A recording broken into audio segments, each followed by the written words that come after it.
सबसे पहले खबर शामिल करते हैं। रजीम चेंज का मकसद करप्शन के केसेस को खत्म करवाना था। इंपोर्टेड हुकूमत ने एनआरओ लेकर अपने मकासद हासिल किए। कौम सवाल कर रही है कि पाकिस्तान के खिलाफ ये साजिश कौन कर रहा है। ट्वीट में चेयरमैन तहरीक इंसाफ इमरान खान ने मौजूदा हुकूमत की कारकर्दगी का आईना दिखाया। कहा, इस इंपोर्टेड हुकूमत की कोई समत नहीं। आज पाकिस्तान को गैर मामूली अफरात ज़र का सामना है। पाकिस्तान में बदतरीन महंगाई से हर शख्स मुतासिर हो रहा है। मुल्क में रुपए की कदर मुस्तकिल गिर रही है। इमरान खान कहते हैं, हमारे दौर में मुआशी तरक्की की शरह 6% थी।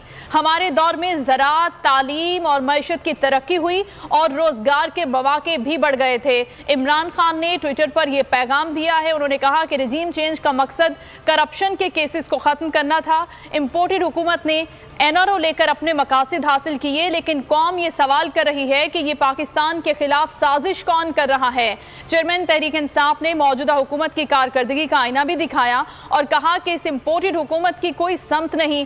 आज पाकिस्तान को गैर मामूली अफरात ज़र का सामना है। पाकिस्तान में बदतरीन महंगाई है जिससे हर शख्स मुतासिर हो रहा है। मुल्क में रुपए की कदर मुस्तकिल गिर रही है। इमरान खान कहते हैं कि हमारे दौर में मुआशी तरक्की की शरह 6% थी।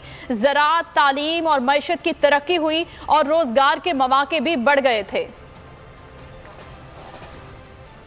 बोल को लोग सुनना चाहते हैं। बोल टीवी पर पाबंदी